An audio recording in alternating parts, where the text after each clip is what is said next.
வாழ்க வளமுடன். ஹாய் சகோஸ். இதயம் மீட்டும் மெல்லிசை போல உங்கள் மனதை மயக்கப் போகும் எழுத்தாளர் தீபா பாபு அவர்களின் கற்பனை சிதறல்களுக்குள் நம் பயணத்தை தொடங்கலாமா? அத்தியாயம் 16. மன்மத் அடுத்தடுத்து கொடுத்த பதிலடியில் விக்கித்து நின்ற நெறிமதி அவன் தன்னுடைய மறு கரத்தையும் பிடித்திழுத்து விரல்களை வாய்க்குள் வைத்து சப்ப ஆரம்பிக்கவும் மனதிற்குள் ஐயோ என அருவருத்தபடி முகத்தை சுளித்தாள். சி, என்ன செய்றீங்க, விடுங்க என்று மீண்டும் முரட்டுத்தனமாக திமிர துவங்கினாள். அனைத்து விரல்களில் உள்ள ஜீராவையும் ரசித்து சுவைத்து விட்டே அவளை நிதானமாக விடுவித்தவன் அலட்சியமாக உதடுகளை விளைத்தான். அவ்வளவுதானா? இல்ல என்ன ஏதாவது மிச்சம் இருக்கா? உன் அடாவடி ஒவ்வொன்னையும் வரிசையா வெளியில எடுத்துட்டேன்னா அதுக்கப்புறம் எல்லா விளையாட்டுகளும் சுவாரஸ்யமா முடிச்சுட்டு நாம தூங்குறதுக்கு சரியா இருக்கும் என்றான் மனு பரிகாசமாக. நான் செய்யறதுல உங்களுக்கு விளையாட்டா இருக்கா என்ற இயலாமையின் ஆங்காரத்தில் எகிரினாள் மதி. அசட்டையாக சென்று கட்டிலில் அமர்ந்தவன், எஸ், கண்டிப்பா எனக்கு அப்படிதான் தோணுது என்று பதிலுக்கு கால் மேல் கால் போட்டுக்கொண்டு அவளை திமிராக பார்த்தான். முகம் சிவந்தவள், எனக்கு தெரியும், நல்லா தெரியும், உங்கள்ட்ட எப்போதுமே தான் தாங்கிற அகம்பாவம் அதிகமாவே இருக்கும். நான் சொல்றதை யாரும் நம்ப மாட்டாங்க.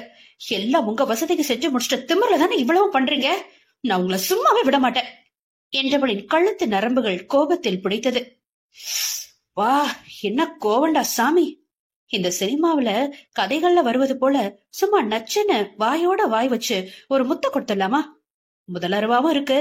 ஒண்ணு அதிர்ச்சியில அடங்கி போவா, இல்லனா அவளுக்குள்ள உண்டாகிற கிளர்ச்சியினால அமைதியாயிடுவா என்று கிளம்ப முயன்ற வாலிபத்தின் ஏக்க பெருமூச்சு மனைவியின் காலை அவதாரம் காண அஞ்சி வெளியே வராமல் எழுந்த வேகத்திலேயே திரும்பவும் உள்ளே சென்று முடங்கியது.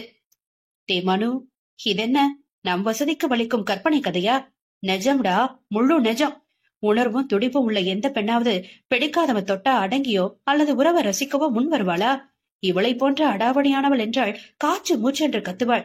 ஏன், ஒரு நேரம் அடிதடி வரை கூட போவதற்கு வாய்ப்பு இருக்கிறது. அப்படி இல்லாமல் பலவீனமானவர்கள் என்றால் அழுதே கரைவார்கள். இதில் எங்கிருந்து காதலும் ஊடலும் தோன்றும் என தனக்குள் வெகுவாக அழுத்துக் கொண்டான். என்ன, இவளுக்கு நம்ம என்ன பதில் சொல்றதுன்னு அழுத்தமா உட்கார்ந்துருக்கீங்களா? எண்ணெயில் இட்ட அப்பளமாய் ஆத்திரத்தில் துள்ளும் மனைவியை ஒருமுறை நிமிர்ந்து ஆழ்ந்து பார்த்தவன், இவளிடம் நீ ஏதாவது சமாதானம் பேசினால் செல்லுபடியாகும் என்றா நினைக்கிறாய்? நிச்சயமாக நடக்காது. அந்த எண்ணத்தை அப்படியே ஓரங்கட்டிவிட்டு அவளை தூங்க வைக்க முயற்சி செய். அதற்கு முன்னே இந்த கன்றாவி வேஷத்தை முதலில் கலைத்து விட்டு வர சொல்ல வேண்டும் என்று எரிச்சலுடன் தீர்மானித்துக் கொண்டான்.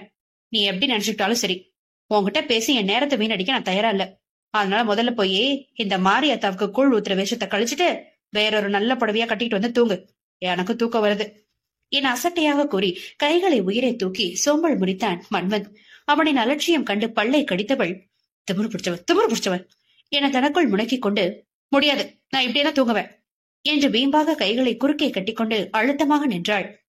இவள என பதிலுக்கு தானும் பற்களை அரைத்தவன், உன்னை இப்படியே விட்டா சரிப்படாது, போய் எல்லாரையும் கூப்பிடுறேன், அவங்களும் வந்து உன் அலங்காரத்தை பார்த்து ரசிச்சுட்டு போகட்டும் என வேகமாக கதவை திறக்க சென்றான்.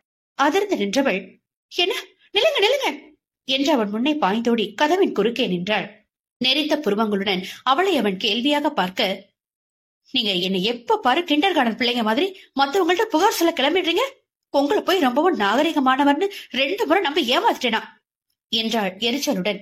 விழிகளில் மெல்லிய ஆச்சரியம் படர மனைவியை விசித்திரமாக பார்த்தவன் தன் மனதின் எண்ணங்களை மறைத்து, நீ இப்படி நடந்துக்கிறது மட்டும் மொத்த நாகரிகமா அப்படியே தோணுதா உனக்கு?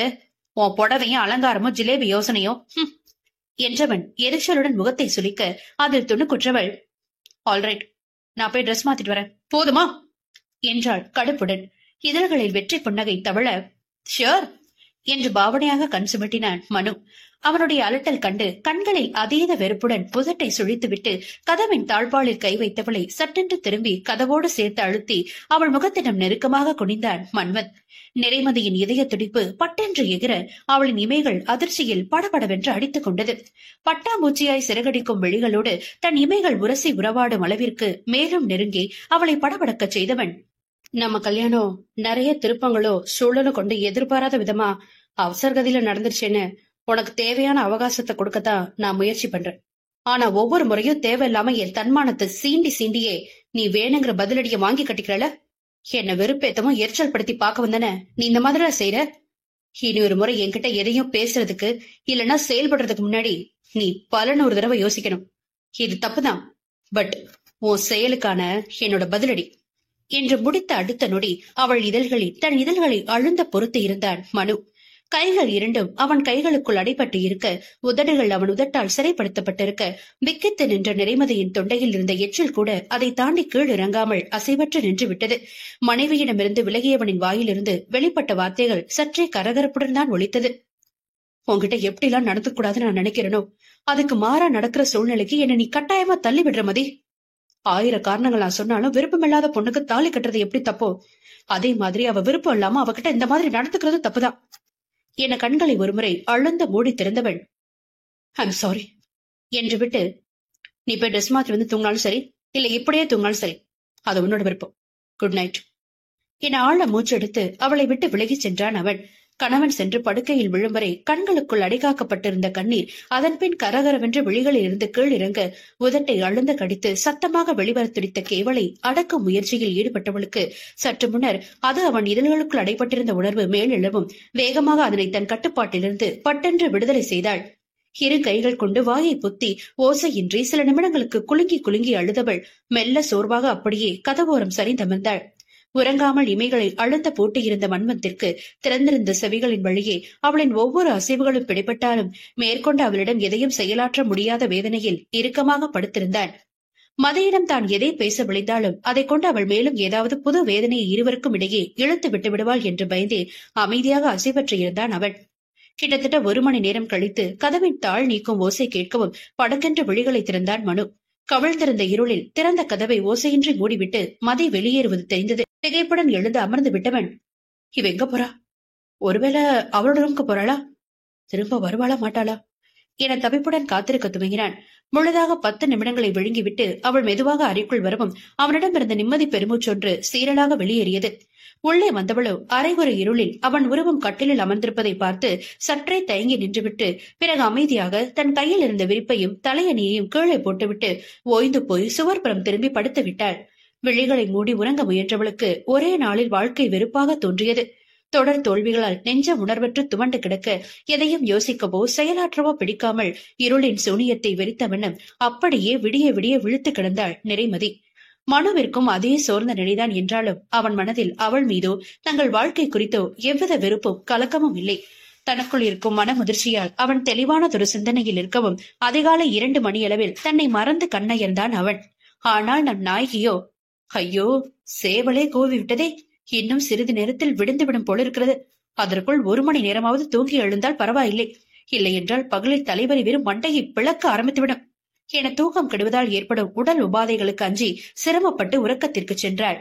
ஜன்னல் அருகே கரைந்த காகத்தின் ஒளியில் மெல்ல புரண்டு படுத்த வன்மத்தின் புலன்கள் மெதுவாக விழிப்பு நிலையை எட்ட இமைகளை பிரித்தவன் சில நொடிகள் இலக்கின்றி மேலே பார்த்துவிட்டு சட்டென்று நினைவு வந்தவனாக மனைவியின் புறம் வேகமாக திரும்பி பார்க்க அவள் அயர்ந்து உறங்கிக் கொண்டிருந்தாள். நள்ளிரவில் எடுத்து வந்த படுக்கை விரிப்பில் படுத்து தூங்கிக் கொண்டிருந்தவளின் முகத்தை இப்பொழுதுதான் வெளிச்சத்தில் நன்றாக பார்த்தான் கணவன். இரவே சோப்பு போட்டு நன்றாக முகம் கழுவி வந்து இருப்பாள் போலிருக்கிறது. மஞ்சள் பூச்சும் வட்ட வடிவ குங்கும பொட்டும் மறைந்து போய் அந்த நிலவு முகத்தில் தற்பொழுது இயற்கையின் சிவந்த நிறம் தெளிவாக படர்ந்திருக்க நெற்றியில் அவள் வழக்கமாக இடும் சின்ன மெரூன் நிற ஸ்டிக்கர் பொட்டு ஒன்று அழகாக ஒட்டி கொண்டிருந்தது. உதட்டில் முறுவல் போக்க அவளை ரசிக்க ஏதுவாக நன்றாக கவிழ்ந்து படுத்துக் கொண்டவன் அவளை மேலிருந்து கீழ் வரை மெதுவாக தன் விழிகளால் அளவெடுத்தான். மனைவி ஆழ்ந்து உறங்கும் நேரம்தான் அவனுக்கு சைட்டடிக்க வசதியாக இருந்தது போலும். ஆனால் அதற்கும் பெரிய இடையூறு நேர்ந்து அவனை சுறுசுறுவென்று எரிச்சல் பட வைத்தது. பின்ன கையோடு போர்த்திக் கொள்ளவும் ஒரு போர்வையை கொண்டு வந்து கழுத்து வரை இழுத்து போர்த்திக் கொண்டு படுத்திருப்பவளை எங்கிருந்து இவன் முழுதாக ரசிப்பது? முகத்தை சுழித்தபடி கடுப்புடன் எழுந்தமர்ந்தவனை களைத்தது கதவை தட்டும் மொழி. யாராக இருக்கும் என இவன் நெற்றியை சுருக்க, அண்ணா, நிரு என்று யோகிதாதான் அழைத்துக் கொண்டிருந்தாள். இனி மீண்டும் இரவில்தான் இந்த தனிமை கிட்டுமா என பெருமூச்செறிந்தவன் இவளை எழுப்பலாமா வேண்டாமா என்று குழம்பினான். வேண்டாம், இரவே என்னால் ஒரு மூச்சு அழுது விட்டு தூங்கினாள், காலை நேரமாவது நிம்மதியாக அழட்டும். அதுவும் இல்லாமல் இவளை அந்த அலங்கோல நிலையில் அழைத்து வந்து விட்டவளுக்கு தெரியாதா இங்கே இரவு என்ன நடந்திருக்கும் என்று? தங்கை மீது எழுந்த சிறு எரிச்சலும் முன்தினம் அவள் பதற்றத்தோடு அந்த இனிப்பு டப்பாவை கொண்டு வந்து வைத்துவிட்டு சென்றதும் நினைவில் வந்ததும் அடங்கி போனது. திரும்பி மீண்டும் மனைவியை பார்த்தவன், செல்ல ராட்சசி, நாத்தனாருங்கிற பயம் கொஞ்சம் கூட இல்லாம இவ அவளை அதட்டி உரட்டி மிரட்டிட்டு இருக்காளே என்று புன்னகைத்து யோகியின் குரல் திரும்பவும் கேட்கவும் எழுந்து சென்று கதவை திறந்தான். மன்வந்தை பார்த்ததும் தடுமாற்றத்துடன் குட் மார்னிங்னா என்றவள் மெல்ல தயங்கி, சாரிண்ணா, நெரு ரொம்பவும் பிடிவாதம் பிடிச்சு என் பேச்ச அவ கேட்கவே இல்லைண்ணா என்றாள் வருத்தமாக. தங்கையின் கவலைக்கு மாறாக அவளுக்கு சிறு முறுவலை பரிசாக தந்தவன் அவள் தலையில் சின்ன கொட்டு ஒன்றை வைத்து, அவளை விடு, அதெல்லாம் நான் பாத்துக்கிறேன். நீ எதுவும் எனக்காக அவள்கிட்ட சண்டை போட்டு அவன் மனசை காயப்படுத்தாத. எதுவும் அவங்க மனநிலையில இருந்து பார்த்தாதானே தெரியும். எனக்கும் அவளுடைய கோபங்களும் வருத்தங்களும் தெளிவா புரியுது. கொஞ்ச நாள் போட்டோம், அவளுக்கு தேவையான ஸ்பேஸ நம்ம கண்டிப்பா கொடுக்கணும்ல என்றவனை பார்த்து அவளுக்கு பெருமையாக இருந்தது. ரொம்ப சந்தோஷமா இருக்குண்ணா. எங்க அவளால நீ ஹர்ட் ஆயிடுவோன்னு ரொம்ப கவலையில ராத்திரி ஒரு ரூம்ல விடும்போது அவள்கிட்ட சண்டை போட்டுதான் போனேன். ஆனா உன்னை இப்படி தெளிவா பார்க்கும்போது நிம்மதியா இருக்கு என்று புன்னகைக்கும் யோகியை முறைத்தவன், ஆல்ரெடி அவள்கிட்ட பிரச்சனை செஞ்சுட்டியா நீ? உன்னால என்னதான் செய்யறது? சரி போ, அவளை எழுப்பி விடு, நான் அதுக்குள்ள போய் குளிச்சுட்டு வந்துடுறேன் என்று தனது உடைகளை எடுக்க ஆரம்பித்தான். ஆமாண்ணா, காலையில ஏதோ கோயிலுக்கு போகணும்னு பொங்கல் வைக்கணுமா, எல்லாரும் கிளம்பிட்டு இருக்காங்க. அதுக்குதான் அவங்க 2 பேரும் எழுப்பி விஷயத்த சொல்லி என்னை இங்க கூட்டிட்டு வர சொன்னாங்க என்ற தங்கையின் பேச்சுக்கு ஆமோதிப்பதாக தலையசைத்து விட்டு அறைக்கு வெளியே இருக்கும் குளியலறை தேடி சென்றான் மன்வந்த். மதையிடம் வந்த யோகிதா அவள் தரையில் படுத்து உறங்குவதையும் முகத்தில் தெரிந்த மாற்றத்தையும் கண்டு வியந்தபடி அவள் அருகில் குனிந்தாள். நெரு என முனகிக் கொண்டு அவள் திரும்பி படுக்க, ஏய் எந்திரடி, நேரமாயிடுச்சு, கோயிலுக்கு போகணும்னு கீழே எல்லாரும் தயாராயிட்டு இருக்காங்க என்று அவள் தோலை பற்றி உலுக்கினாள். கோயிலுக்கு வரல, போக விருக்கிறவங்கள போ சொல்லு என்றாள் அவள் கண்களை திறவாமலே.